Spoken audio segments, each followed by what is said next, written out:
Welcome, I'm TW. Let's look at John 1 to 5, where it said, "In the beginning was the Word, and the Word was with God, and the Word was God." First, let me say this. I'm not a scholar in religious texts. This is my understanding and my interpretation of what I read and what I understand, because everyone interpret what they read with their own lock off and with what they understand. So that's what I understand when I read, like the Gospel of John. That's my own take on it. Okay, so let's move on. In the beginning was the Word, and the Word was with God, and the Word was God. Right there, the Word was God. He was with God in the beginning. You see, he was with God in the beginning. We're still talking about the Word, but a change here too. He was with God in the beginning. Through him, all things were made. All things were made through him. So we're still talking about the Word. Through the Word, all things were made. Without the Word, which said, without him, nothing was made that has been made. Nothing was made that has been made. I mean, nothing was made without the Word that has been made. In him, in the Word, was life. And that life was the light of man. So we could flip it and say, in the Word was life, and that life was the light of man. And here's number 5. The light shines into the darkness, but the darkness has not understood it. You see? So, in the beginning was the Word, and the Word was with God. So let's look at it. All words that comes into being has to start with a thought. Think about it. If there's no thought, then the thinking process doesn't kick in. There's no ideas, and the word, or you could say from the beginning, immediately the thought itself is a word. But if you look at the process, that word that comes in as a thought, then it goes into the thinking process, and you think about it, the creative process, and it deliver what it gotta deliver on the exterior. So just look at it from this point. Every thought that comes in to your mind, I mean every word that comes into your mind, is coming from one place only. Because here it's saying, in the beginning was the Word, and the Word was with God, and the Word is God. Is it just only at that time in the beginning, or it's right now we're talking that all the thoughts, all the words are coming from the only source in the universe that it's possible to come up? Because remember this, it's saying here, it was the creator of everything, and nothing get created without that force. And if you look at it, it's the same idea playing out in us always, where a thought comes in, we go through the thinking process, and we bring that into existence. The idea of being a lawyer and the idea of being a doctor, are you building a structure? It comes in as a thought, and you go through the thinking process and bring it out into existence. Isn't that the process right here? So, as I say, all words that come into being has to start with a thought in the mind before it goes through the mouth and comes into being. This is the process of every word that exists. Whether it's expressed in spoken words or it's written on page, before there is a word, there must be a thought to think about and produce that word. Unless you're going to say right from the beginning, that thought is the word. And then the word go through the thinking process, producing other words to get into existence. In the beginning was the word. And we say, if we should say thought, in the beginning was the thought. And the thought was with God. And the thought was God. What's the difference here? All thoughts and all words are coming from God. But it depends. This is where it get interesting, because it depends on what kind of filter within you these thoughts, these words are going through in our mind. If you have a clean mind, or if you have a dirty mind, a positive mind, a negative mind, a blessed mind, a corrupt mind, then if it's going through a negative, a dirty, corrupt mind, then it's going to get contaminated. But if it's going through the opposite, then it's still clean, and it take on a different form. Because anything you put into a dirty mind or a corrupt mind, it's going to get contaminated. How are you interpreting that thought in your mind? So if you're looking at it from a negative point of view, then if you're a negative person, then that's the result right there. No matter what comes into your mind, whether it's a blessing, you find a way to twist it into a negative situation. How much time you see people do this? Something positive happen and they find a way to twist it and put it into a negative situation. So the question gotta be asked, where was this thought before it came into the mind? Yeah, a lot of people are saying we generate these thoughts. But if you are aware in your own mind, you will realize that sometimes you're just moving and things just pop up in your mind. And sometimes these things are not good either. And you try your best to get rid of them, not wanting to think of these things.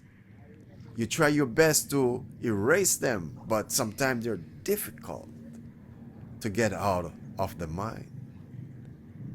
Now, did you bring that into your mind, the thought that you don't want? Did you? Or did it come from somewhere else? And that's the reason why I'm saying maybe we're not the one generating the thoughts within us. Those thoughts are coming from somewhere else. They're testing our system to see if they can get accommodated into our system. And if you or if I accommodate these thoughts, then they come inside and they take their effect and they move us where they gotta move us. If you look at it closely, where are these thoughts coming from? So that's the question. Look at it carefully and see if there's something there. So this is number 3, verse number 3. Through him, like through the word or through the thought, all things were made. All things were made. Without him, or without the words, without the thoughts, nothing was made that has been made. Nothing. Is he just talking about from the beginning? Or this is for right now? Right now, if you examine the process, it's exactly the same way. A thought comes into being, it goes through the thinking process and comes into existence. So it's the same system at play when you look at it closely. God is not just making just some things. God is the maker of all that you see, and you cannot see some of the things, and you cannot know some of the things. So he's the maker of the seen and the unseen, the known and the unknown, the things you can hear and the things you cannot hear, and all they work, what we see and what we cannot see, to what we behold right in front of us right now, today. God is the creator of all things that exist continuously and endlessly. Here's number 4. In him, or in the thought, in the word, was life, and that life was the light of man. Look at this. What make you move on a daily routine? What make you move in your daily routine? What is creating the movement in you?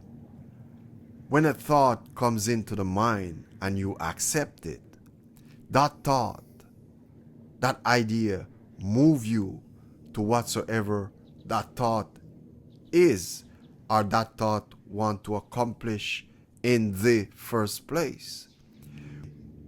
We are all driven by our own ideas, which come from our thoughts.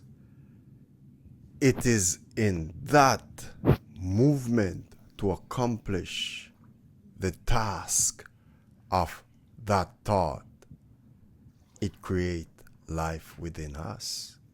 The thought that anyone accept as true or real will always move you and create life in you, or create life in me.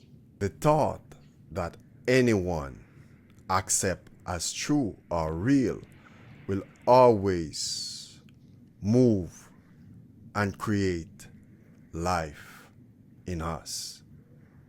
Whatever we accept as true or real will defend its place within us.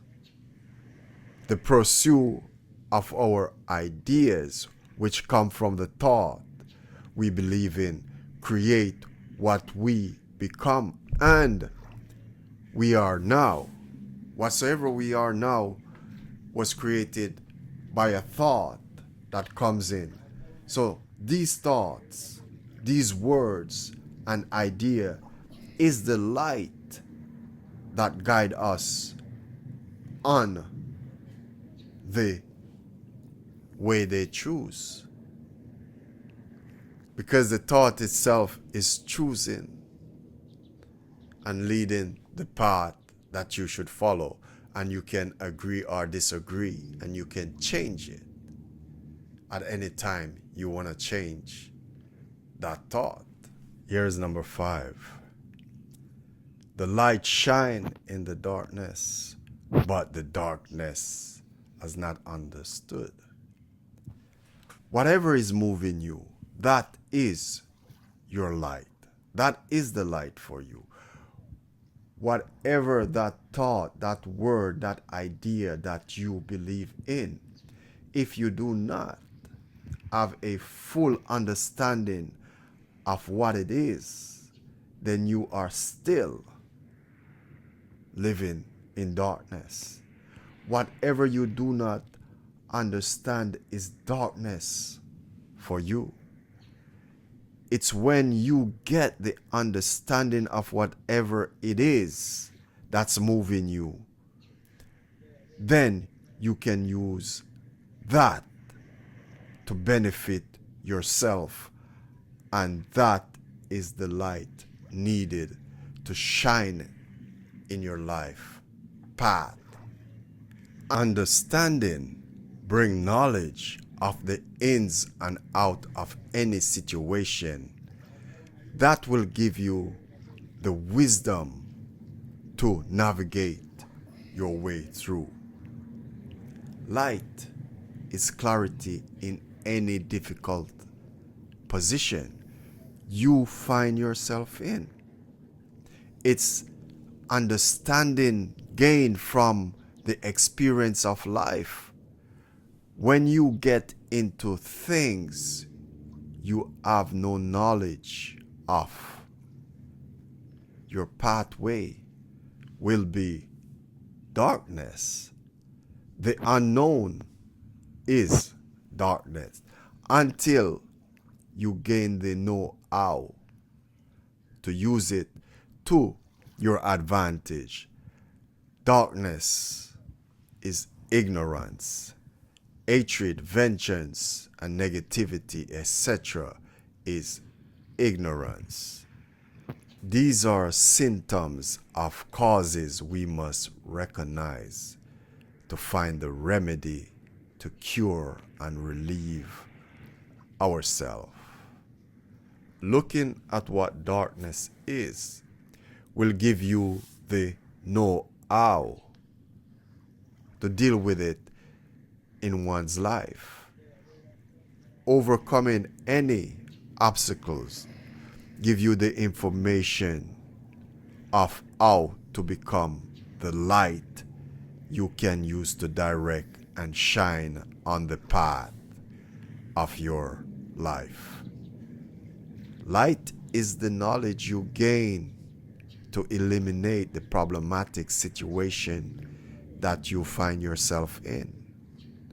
Solution is what clarify the mind and put you at peace within yourself. It's the light shining into the darkness, allowing you to see clearly. So the right words that you bring in, the right thoughts that you bring in, the right ideas that you bring in can bring that brightness, that light, and eliminate the darkness. Or if it's darkness, you can gain the knowledge from that darkness, and you will see the effect of those negative things. And right there with that knowledge, then that is wisdom that you have to use for the rest of your life, not to entertain or accommodate negative thought or hate or jealousy and those kind of stuff into your life, because they will lead to a destructive path. For me, out of all the gospel where Jesus is speaking, John is the deepest. The others are just scratching on the surface. But this goes really deep within a man. And if you understand what is happening in John, then the rest of the gospel you will understand, and the rest of the Bible itself you will look at different. Because I find in John it's more spiritual in John, because you got to go behind the scene to see exactly what is being said and the reason it's been said. Because look, if you live long enough, I'm sure you hear a lot of interpretation of these scriptures, and the one that attract your attention more, that's the one you stick with, the one that you can understand, the one that you see the logic in. You stick with that one. Remember to bring some clarity and awareness into your creative space. 10 to 12 deep breath can get you started. Leave your comment below, like, subscribe. See you on the other side. Blessing be with you always. Thanks for dropping by. Peace out.